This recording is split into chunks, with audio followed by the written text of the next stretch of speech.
penyakit-penyakit ini ya, hipertensi, kemudian diabetes, segala macam ya, dan juga yang paling tinggi tingkat kematian adalah adalah ginjal ya. Penyakit ginjal. Dan tadi kita membahas bagaimana dengan penyakit yang mungkin genetik gitu dari orang tua yang kemungkinannya terus kita bisa terkena juga kan, kemungkinan besar ya. Berapa persen sih kemungkinan anak itu bisa mendapat penyakit atau turun dari orang tua? Iya, nah jadi itu berbeda-beda ya Mbak, tergantung tadi tipenya ya. Biasanya kalau tipe 1 itu lebih besar persentase kenanya nanti ke turunannya ya dibandingkan dengan tipe 2. Karena tipe 1 itu lebih dipengaruhi oleh faktor genetik tadi. Gitu Mbak. Iya. Jadi kalau misalnya kita orang tua sudah ada diabetes ya, tentu kita harus lebih kencang lagi untuk jaga gaya hidupnya ya. Jadi tadi pola makan, olahraga ya. Itu yang bisa kita ubah kan, yang bisa kita kontrol. Nah itu yang benar-benar harus dijaga sekali, karena besar kemungkinannya kita juga akan mengalami diabetes juga kalau tidak terkontrol. Lebih waspada, berarti waspadanya juga harus berlipat ya di sini ya. Hati-hatinya juga lebih tinggi. Ini sekarang kita memang hidup di masa yang bisa dikatakan semuanya harus serba hati-hati. Ini sebenarnya untuk kita semua kok, untuk kepentingan kita masing-masing dan juga orang-orang kita sayangi di sekitar kita kan ya. Jadi ini adalah hal yang baik untuk kita semua juga. Nah, Dokter, ini Kepala BNPB yang juga Ketua Satgas COVID-19 Bapak Doni Muniarto sampai harus menyampaikan pesan khusus nih bagi penderita diabetes. Artinya apakah karena penderita yang banyak ini dan diperkirakan lebih banyak lagi yang tidak terdeteksi atau bahkan bisa menjadi potensi second wave di masa mendatang? Nah, ini bagaimana? Iya, benar Mbak Teri ya. Jadi pesan dari Bapak Doni Monardo ya itu sangat benar sekali ya. Itu kenapa sih sebenarnya kok diabetes sampai segitunya banget harus kita perhatiin ya. Nah itu jadi tidak lain adalah karena ada data-data statistik ya. Jadi ternyata diabetes ini memang meningkatkan angka kematian karena COVID hingga 8 kali Mbak. 8 kali, gitu. 8 kali tinggi sekali ya. Dibandingkan yang tidak punya diabetes. Nah setelah itu juga diabetes yang kita ketahui dia bisa melemahkan sistem imun ya. Nah jadi tentu saja kalau kita sistem imunnya melemah ya, kekebalan tubuhnya berkurang, tentu kita lebih mudah terkena infeksi gitu. Jadi orang dengan diabetes ini harus lebih waspada ya, harus lebih kencang lagi 3M-nya gitu untuk menghindari terinfeksi oleh COVID-19 ini. Iya, gitu. Benar sekali, itu semuanya harus jaga. Ya memang sudah ada penyakit, jaganya berlipat ganda pastinya sekarang ini harus bisa lebih jaga dan lebih sehat lagi kehidupannya. Tapi bukan berarti kita yang merasa oh saya tidak ada nih penyakitnya. Kita seringkali banyak yang tidak terdeteksi itu ya, yang tidak tahu ini gitu. Jadi tetap harus berhati-hati, semuanya harus diperhatikan di sini ya. Nah ini penting juga nih karena banyak yang mungkin tidak tahu ya, tidak sadar. Apalagi kalau diabetes ini seringkali bahwa terdiagnosanya setelah sudah cukup parah, biasanya seperti itu kalau di Indonesia ya. Ini bagaimana deteksi dininya nih Dok untuk mencari tahu kita ada kemungkinan tidak gitu. Deteksi dininya seperti apa untuk diabetes? Oke, Mbak Teri. Jadi ini teman-teman mungkin penting ya untuk diketahui ya. Caranya itu kita yang paling simpel adalah kita ingat 4P ya Mbak ya. 4P? Apa itu? 4P. Jadi yang pertama itu polidipsia ya.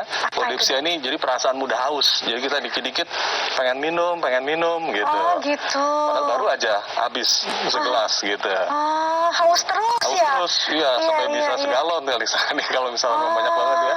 Itu satu, gampang haus. Terus yang kedua itu polifagi atau perasaan yang lapar terus Mbak. Jadi selalu pengen makan terus. Oh, lapar juga ya Dok? Lapar juga Mbak. Dikit-dikit lapar ya, bawaannya ngemil terus. Nah itu juga salah satu tandanya. Gitu. Oh gitu. Itu yang kedua ya. Waduh. Iya. Ini mulai merasa nih semuanya. Saya gampang lapar nggak ya gitu. Baik. Baru tadi selesai makan udah lapar lagi, udah pengen makan lagi. Iya. Bukan lapar mata ya. Lapar mata biasa orang Indonesia juga gitu sih. Saya juga gitu. Udah ini pengen yang itu, pengen yang itu. Tapi patut diwaspadai juga nih. Bagaimana Dokter selanjutnya? Iya. Ini yang ketiga tuh poliuria ya Mbak ya. Jadi perasaan ingin kencing terus gitu. Beser gitu orang kita bilang beser ya. Jadi dikit-dikit ke WC. Padahal baru aja dari belakang gitu. Ke WC lagi. Terutama kalau lagi jalan tuh yang susah ya. Iya. Dikit-dikit harus cari WC. Nah itu juga salah satu tandanya. Dengan yang tidak normal gitu ya. Benar. Bolak-balik ke kamar mandinya ini tidak normal, jadi terlalu sering. Kalau standarnya sehari berapa kali itu tergantung ini juga. Masih tergantung minum kita ya Mbak ya. Tapi biasanya kalau yang sudah ke arah diabetes ini udah sering banget. Ya udah bolak-balik sampai bikin capek juga kali ke WC.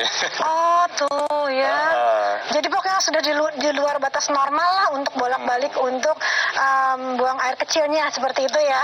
Iya. Baik, ada lagi dok, apa Terus lagi yang terakhir itu tanda-tandanya? berat badan ya, penurunan berat badan, yang terakhir. Jadi kita kalau misalnya ngerasa kok berat badan saya jadi banyak turun ya, padahal makannya biasa aja, malah makannya banyak biasanya kan, dia lapar terus kan, tapi kok berat badan malah nggak naik, malah cenderung kurus. Bahkan kadang-kadang orang-orang sekitar kita ya Mbak ya yang bilang, kok kamu kurusan sih gitu, kurusan banget, beda banget gitu sama dulu.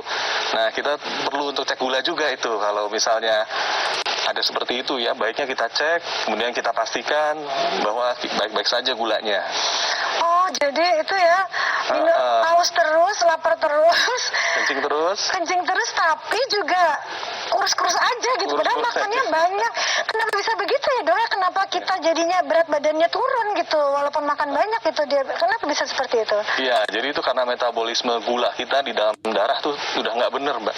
Gitu, jadi gula yang masuk itu nggak diserap, malah akhirnya di darah aja gitu. Jadi nggak kemana-mana, gulanya nggak dipakai, nggak efektif. Jadi tidak untuk bahan bakar tubuh kita. Bakar, kemudian juga akhirnya berat badan juga nggak naik gitu. Malah kita kelaparan sel-sel kita. Gitu. Jadi ironis sekali, ini di satu sisi gulanya banyak, ya di darah banyak gulanya, tapi di sel kita itu kelaparan. Nggak imbang jadinya. Nggak imbang gitu. Padahal mungkin kalau gula yang memang dibutuhkan tubuh itu memang untuk ibaratnya bahan bakar tubuh kita ya, organ-organ tubuh kita dibutuhkan dengan nilai yang sesuai gitu, tidak berlebihan juga. Benar. Jadi ya itu ya, jadi mungkin saya bertanya-tanya, kok bisa ya diabetes ini membuat orang jadi turun berat badannya bisa dikatakan secara drastis seperti itu ya. Ternyata itu penyebabnya. Jadi tadi kita tahu juga bahwa ada diabetes tipe 1 dan tipe 2 ya dok ya, tadi sudah dijelaskan dengan dokter. Nah ada juga, apa sih dok yang membedakan jenis diabetes insipidus dan gestasional? Ini saya juga baru belajar nih. Susah ya, nyebutnya susah ya. Insipidus dan gestasional ini apa nih dok? Iya Mbak Terry, jadi insipidus ini adalah jenis diabetes yang berbeda ya dengan diabetes yang kita kenal. Yang tadi kita omongin dari tadi ini diabetes mellitus Mbak.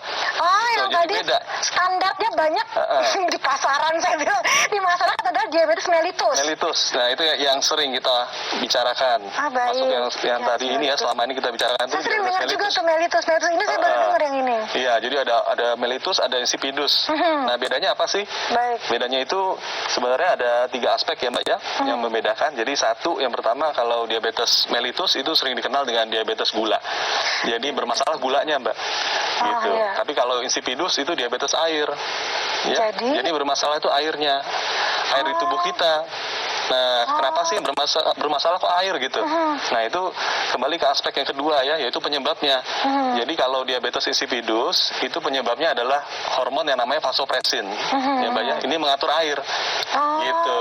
Jadi tubuh kita supaya metabolisme air yang masuk dan keluar itu bagus. Nah, ini dia mengalami kekurangan di insipidus ini.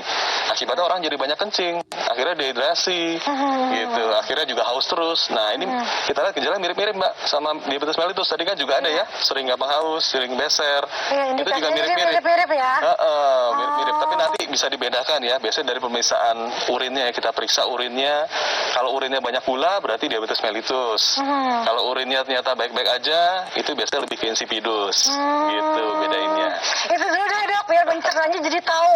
Karena selama ini biasanya awam sih ya, masyarakat diabetes penyakit gula. Selalu identiknya gitu, memang benar penyakit gula gitu menyebutnya ya.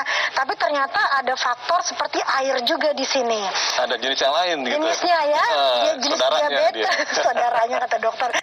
Jadi memang harus tes lab. Kalau memang kita satu beresiko tadi dari sisi genetik dan lain-lain. Kita merasa bahwa gaya hidup dan lain-lain ini cenderung bisa mengarah seperti itu. Dan sudah merasakan indikasi-indikasi atau keluhan-keluhan yang seperti sudah disampaikan tadi oleh dokter ya. Jadi udah baiknya kita mencari tahu, walaupun hasilnya ternyata negatif, nah syukur gitu ya, alhamdulillah gitu kalau kata saya. Tapi memang kita harus mencari tahu lebih dahulu. Ada baiknya untuk dites ya. Tapi tetap mau dites mau tidak, tetap harus kita jaga sekarang ini karena faktor kita sekarang di masa pandemi, semua harus terus dijaga karena dengan penyakit yang seperti tadi, penyakit yang bisa dikatakan bawaan yang sudah ada, ini akan memperburuk keadaan kesehatan kita yang resikonya sangat besar untuk mengarah ke kematian. Bahaya sekali ya. Jadi tetap harus jaga-jaga semuanya di sini ya. Jangan lupa 3M-nya. Kita masih di tengah, saya katakan ini di tengah, bukan di akhir atau dikatakan ini sudah menjelang tidak ada pandemi lagi, mau di akhir pun tetap harus dijaga, tetap 3M-nya jangan lupa, walaupun nanti kita sudah mungkin mudah-mudahan semua berharap udah ada vaksin dan lain-lain, tetap kita harus menjaga kesehatan, kebersihan dan semuanya. Baiklah, bisa nggak ya penyakit untuk diabetes ini sembuh? Jawabannya sesaat lagi, jangan kemana-mana.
Ampun banget deh.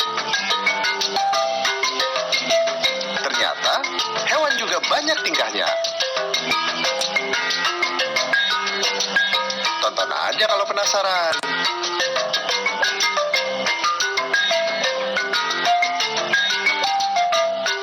Animal Action hanya di JAK TV. Membahas tentang isu-isu kesehatan terkini. Membuat masalah kesehatan menjadi mudah dipahami. Untuk sakit tenggorokan harus cek dulu sih penyebabnya tuh apa. Tersaji ringan dan tentunya informatif.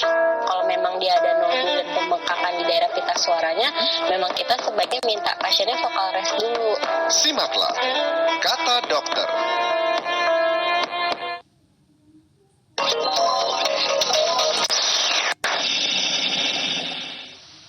Benar-benar kita belajar banyak sekali ya, tapi jangan hanya sekedar tahu kita, tapi juga harus diaplikasikan ke kehidupan kita sekarang ini. Apapun hal baik, terutama yang berhubungan dengan kesehatan, kita tidak hanya sekedar tahu, tapi kita harus jalankan ya. Tidak jalankan ini tidak hanya sekedar seperti menjaga 3M, harus itu udah ibaratnya udah harga mati lah kalau saya katakan, seperti harus dijalankan sekarang ini 3M-nya, tapi juga hal-hal seperti yang kita tahu seperti